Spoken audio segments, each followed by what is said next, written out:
did you say? She said yes, that she thinks that because I've taken this money, I've been collecting this money for the past few months, that it might impact on me when I make my new application.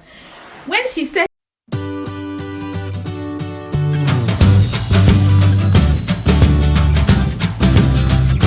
hey guys, my name is Lily and you're welcome back to my channel. In this video today, we are going to be looking at how my Tier 2 skilled worker visa extension was nearly denied in 2019. Please stay tuned. So after getting my Tier 2 skilled worker visa in 2016, there are certain benefits that I couldn't get on that type of visa. So compared with someone who is already on ILR or someone who is a British citizen, there are certain things they can get that I couldn't. Say for instance, things like child benefits.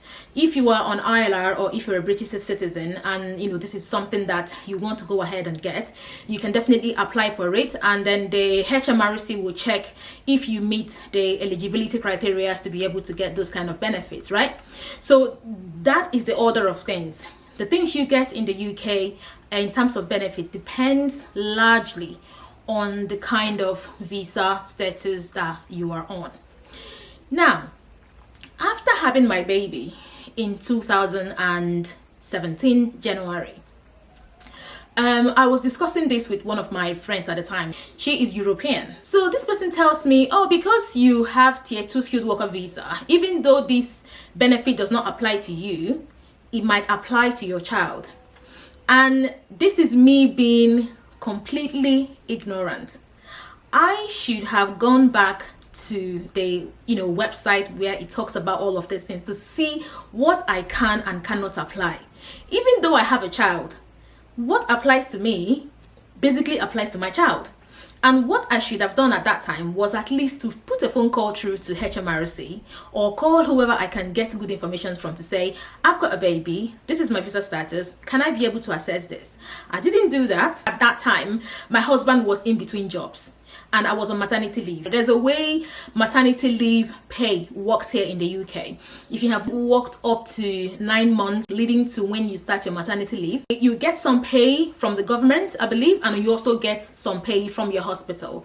But I didn't meet that target to be able to get paid by my hospital. So I was getting paid rather by the Department of Work and Pensions, which is something, but it wasn't really enough. So I rang the HMRC and I said, my husband is in between jobs and I am on maternity leave.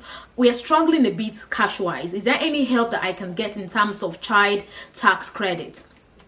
And because of what I've mentioned, they just assumed that I was British or that I had the right kind of visa to apply for that benefit. They approved it. And they were paying me £256 or thereabout per month. I'm not even going to lie. That money was super helpful. That money meant that, we can flex our spending muscles just a little bit more. That was my reality until I had my second baby. Because my first son was born in January of 2017 and my second son was born February 2018. Don't even ask me why I had my kids so close together. I might talk about that in a separate video, but for the purpose of what I'm telling you guys about, I called the HMRC again to ask them to see if they can increase my money load. Was I being greedy? I had no idea.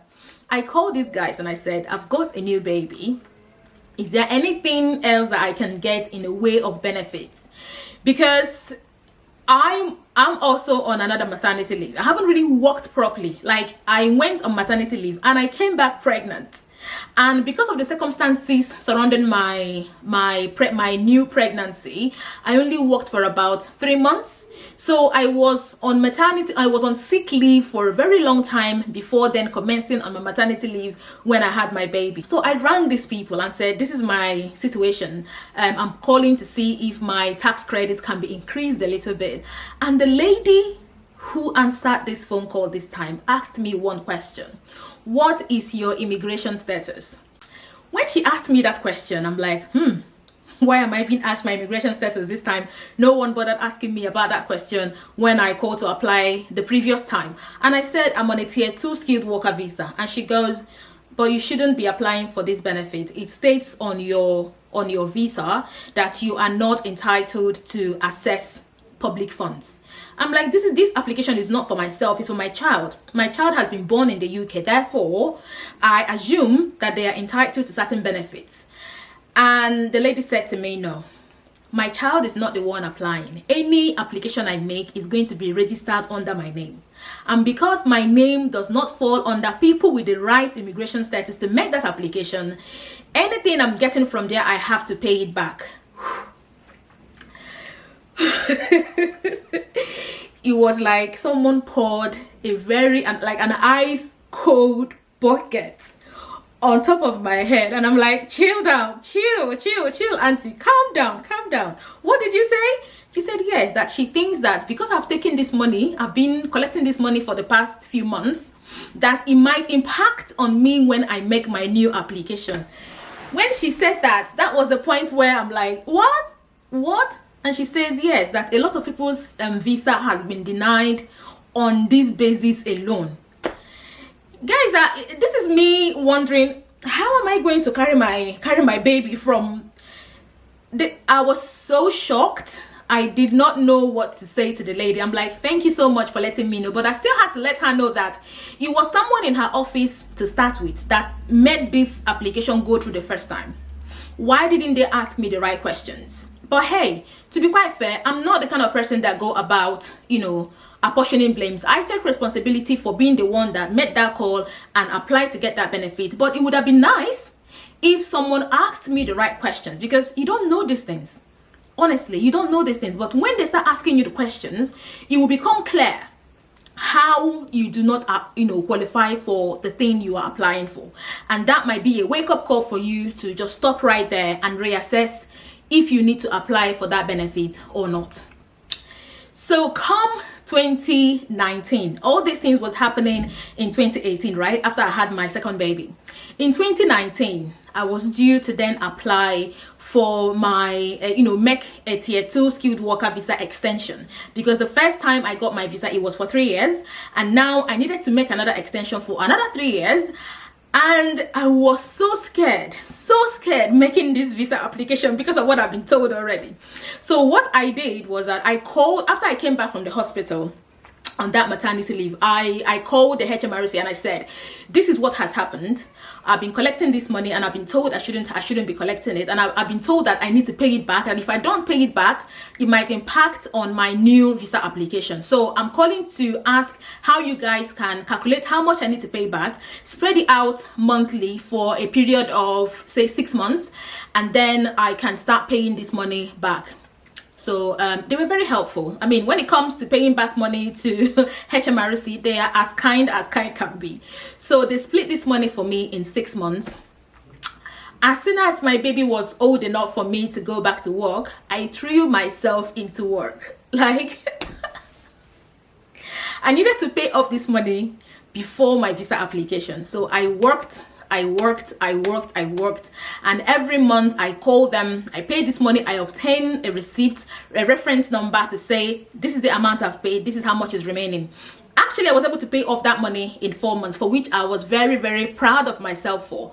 After paying that money, I got all my references. I got, like a receipt to say that this money has been paid and I'm not owing the HMRC anything. On the day that I needed to make my visa application, lo and behold, the question is there, black and white. Have you, claimed any benefits since being on this visa? And of course, I had to say yes. And as soon as you say yes, all the questions that they've asked you will now have A, B, C, D, E. Lord, I had goosebumps filling out this form. I'm like, God, any wrong move, these guys will deny my visa, and this is me going back to Nigeria after all this stress. I'm gonna have to pack up my bag and go back to Nigeria and tell my mom what? That I collected benefit that I should not collect. No, something had to give. So I made sure I was meticulous in the application. I answered all their questions 100% truthfully. After submitting that application, I wrote like a lengthy documentation to support that application. These guys still email me to say that they have gone through my application. They have seen that I claimed some benefit that I shouldn't have. and that they are writing to ask what my plans of paying back that money was. And I'm asking, does it mean that all that lengthy documentation that I wrote explaining myself, nobody read it? So they provided me an email to be able to respond to them and let them know what my plans for paying back that money is, and if I've paid it back already, I should send documentations through that email to let them know. That was that one, no problems at all. So I responded to the email, attached all the proof to show that I've paid this money, sent it off to them.